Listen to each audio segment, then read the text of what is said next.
pihak AH atau yang pelapor yang telah memberikan kuasa kepada kami melaporkan saudara Z H tadi di Bareskrim Mabes Polri salat maghrib baca Al-Fatihah waladhdallin. Ada yang diam, Pak. Ada yang diam sekarang. Kalau tahiyat akhir kan gini sambil nunjuk satu jari. Nah, sekarang gini, Pak, nunjuk dua jari. Nah, itu dijadikan bahan-bahan mungkin bercandaan lah seperti itu. Gitu. Iya, seperti itu. Itu yang kemudian pihak pelapor meminta kita untuk mendampingi hal tersebut dan kita dampingi dan alhamdulillah telah diterima sebagai pengaduan masyarakat oleh pihak kepolisian.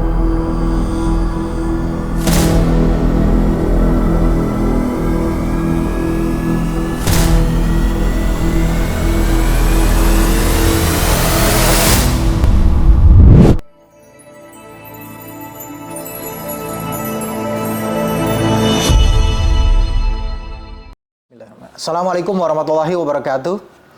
Kembali lagi di YouTube channel Halo Pengacara. Apa kabarnya sahabat Halo Pengacara? Semoga dalam keadaan sehat walafiat ya. Dan pada kesempatan kali ini kembali bersama Bang Ajis Yanwar, Ketua Umum Advokat Persaudaraan Islam dan juga pengacara dari Habib Rizik Syihab. Kita akan mengulas terkait dengan isu hukum yang sedang viral nih, karena ada laporan yang saya dengar nih Bang ya, dan saya baca ada laporan yang disampaikan oleh salah satu masyarakat yang didampingi oleh API ya terkait dengan dugaan tindak pidana di bidang ITE dan juga salah satunya di Undang-Undang Nomor 1 tahun 1946 itu terkait dengan salah satu tokoh politik, ketua umum partai begitu ya Bang, di salah satu acara yang kemudian disampaikan di kanal YouTube gitu ya.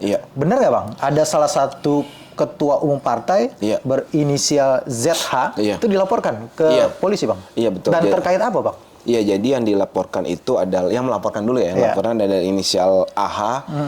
Inisial AH ini memberikan kuasa kepada tim kami. Kemudian didampingi oleh tim kami dari Advokat Persaudaraan Islam pada hari Rabu tanggal 20 Desember 2023 yang lalu, Masehi, pihak AH atau yang pelapor dari pihak kami yang telah memberikan kuasa kepada kami melaporkan saudara Z H tadi. Kapan itu Bang? Rabu tanggal 20 Desember 2023 masih yang lalu. Nah, kemudian dilaporkan di Bareskrim Mabes Polri terkait dengan acaranya di Garuda TV. Di Garuda TV judulnya Live Rakernas APSI 2023 Semarang. Nah, yang dilaporkan ada beberapa hal di situ. Apa aja Bang yang dilaporkan? Ya, ada yang mengatakan bahwa kurang lebih begini. Ada Pak sekarang kalau ada yang jadi Pak Kiai Toha di sini aman, di sini Jakarta nggak ada masalah, yang jauh-jauh ada loh yang berubah kalau salat maghrib baca Al-Fatihah waladhdallin. Ada yang diam Pak, ada yang diam sekarang. Ada Pak sekarang diam. Loh kok nggak ada ya? Nggak ada yang diam sekarang, banyak kata dia. Saking cintanya sama Pak Prabowo itu ya kan, kurang lebih begitu bahasanya. Itu kalau tahiyatul akhir Pak, nah, itu ada juga dia mengatakan demikian. Kemudian kalau tahiyatul akhir kan gini sambil nunjuk satu jari. Nah sekarang gini Pak, nunjuk dua jari. Dua jari gini. Iya itu Pak, teman-teman begitu. Saking apa itu ya? Ya sini nggak ya, gitu kurang lebih begitu dia katakan. Nah, itu jadi hal-hal seperti itu yang menyinggung orang lagi sholat gitu kan, bacaan-bacaan waladhdallin, amin gitu kan. Kemudian juga tahiyatul akhir gitu kan, tahiyatul duduk di antara dua sujud gitu kan. Kemudian ada tahiyatul. Maksudnya ini dikaitkan dengan salah satu capres? Saya nggak tahu kalau itu, tapi yang jelas itu kan ketika ada ritual sholat yang membaca Al-Fatihah tadi, kemudian ada kalimat waladhdallin, amin, dan juga ada ritual sholat tahiyatul tengah atau tahiyatul akhir gitu kan, seperti itu kalau sholatnya 2 rakaat. Itu kan ada tanda-tanda atau diksi sign-sign ketika orang lagi sholat gitu kan, ada menunjuk satu jari ahad gitu kan. Nah itu dijadikan bahan-bahan mungkin bercandaan lah seperti itu. Gitu. Iya seperti itu. Itu yang kemudian pihak pelapor meminta kita untuk mendampingi hal tersebut dan kita dampingi dan alhamdulillah telah diterima sebagai pengaduan masyarakat oleh pihak kepolisian. Apa yang menjadi keresahan pelapor? Yang menjadi keresahan adalah ya tadi makin sering ke sini pihak-pihak itu menjadi. Maksudnya apakah ini dianggap sebagai sebuah penistaan agama, penodaan agama? Iya, tadi saya mau lanjutkan. Jadi yang makin sering ke sini ini pihak-pihak apa namanya di masyarakat yang sekali bertokoh itu menjadikan agama, ritual, ibadah itu sebagai hal-hal yang apa candaan gitu loh. Sesuatu yang sakral, sesuatu yang sebenarnya masuk ranah pribadi, yang dijaga, dilindungi oleh undang-undang, tidak boleh ada yang menyinggung gitu kan, tidak ada yang mengganggu. Ini sama mereka dijadikan candaan, dicoba-coba untuk dijadikan hal yang nanti kedepannya kita khawatir itu adalah hal biasa, menyinggung agama, baik itu agama Islam atau agama-agama lain yang dilindungi oleh negara ini gitu kan, eksistensinya itu kan nggak boleh. Mereka lagi ibadah kemudian atau lagi ritual ibadahnya gitu kan, ritual ibadahnya ini kita jadikan bahan candaan, bahan jokes, bahan apa namanya untuk komika jadi bahan-bahan apa tertawaan gitu loh. Menurut saya ini udah nggak boleh, udah nggak zamannya gitu loh. Ada aturan yang mengatur dan makin kesini ini masyarakat ini harus dijaga keharmonisannya, tidak boleh disinggung oleh hal-hal seperti itu. Itu ini kan yang menjadi soal ini bukan terkait dengan capres 1 dengan capres 2 begitu, bukan ya? Kita sih tidak mendapatkan laporan karena yang bersangkutan itu bukan apa namanya pihak dari partisan paslon tertentu dan juga bukan jadi apa namanya dari apa namanya tim pemenangan gitu, bukan juga dari si pelapor masyarakat si pelapor itu sendiri gitu kan.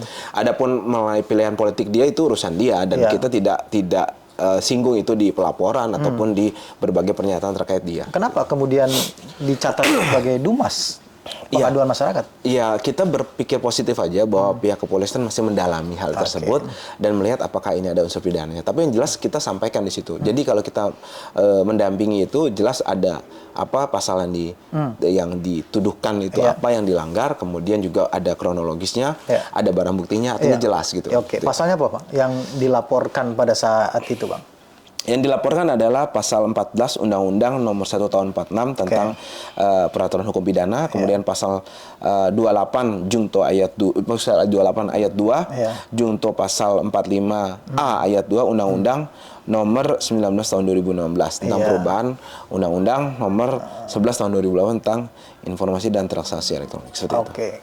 Ada juga pasal 15 Undang-Undang Nomor 1 Tahun 14 dan 15 ya? Iya, juga pasal 156A. 156A berarti ada dugaan juga dugaan penodaan agama. Iya, gitu karena yang disampaikan itu dia tadi gini, ada loh di masyarakat seperti ini, gitu kan. Nah, kita menagih seperti apa ada orang tahiyatul masjid begini 2, gitu. Kita menagih gitu, apakah ada. Terus apakah ada di mazhab Syafi'i di Indonesia mayoritas ini ketika walat dolin itu mereka diam. Kecuali mazhab Hanafi ya, dia katakan. Tapi setahu saya di Indonesia ini nggak ada mazhab Hanafi. Kecuali dia katakan itu di Turki, ya itu benar. Kalau di Turki memang ketika walat dolin itu nggak ada, itu perbedaan mazhab ya. Tapi kalau di Syafi'i nggak ada, dan yang dimaksud di konteks itu adalah tentu saja itu yang ada di masyarakat Indonesia. Dan pihak Majelis Ulama Indonesia juga melalui salah satu pihaknya, Kiai Haji Muhyiddin Junaidi, mengatakan itu masuk unsurnya. Makanya kita ini sudah ada dari pihak ada tanggapan dari pihak tokoh agama iya, juga dari pihak MUI ada tanggapan dan saya dapat informasi seperti itu. Oh, ini bagian mungkin masyarakat ini bagian dari menindaklanjuti apa yang sudah disampaikan oleh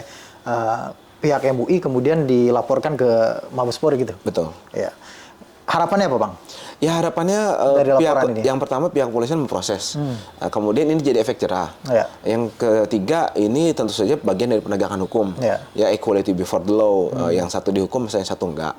Yang satu ini ditegur, ditindak, yang satu tidak. Gitu kan harusnya sama. Ketika ada yang menyinggung agama, ketika ada yang mengatakan sesuatu yang tidak benar, tapi bukan pendapat dia, tapi suatu fakta, tapi ternyata fakta itu enggak ada. Nah, pasti harus ada tindakan dong, ada hukuman, apalagi itu menimbulkan keonaran karena kan di publik juga ramai karena kira seperti itu. Kalau ini kemudian tidak berlanjut, apa yang akan dilakukan? Apapun pelaporan kita, itu adalah bentuk pertanggungjawaban kita di hadapan Allah Subhanahu Wa Taala. Kita sudah melakukan tindakan maksimal terhadap pihak-pihak yang memang melakukan hal yang tidak benar. Nah, kita mempertanggungjawabkan di hadapan Allah Subhanahu Wa Taala, di hadapan masyarakat juga gitu kan. Kita sudah selesai. Gitu. Artinya tanggung jawab kita sudah selesai karena kita di sini masyarakat. Saya di sini juga tim kuasa hukum mendampingi. Mungkin di sini ada media, apa pertanggungjawabannya gitu kan ketika hal yang tidak benar ini, maka kita harus menunjukkan Pertama keberpihakan kita. Apakah kita ada yang dibenar atau yang disalah? Kemudian apa yang kita lakukan?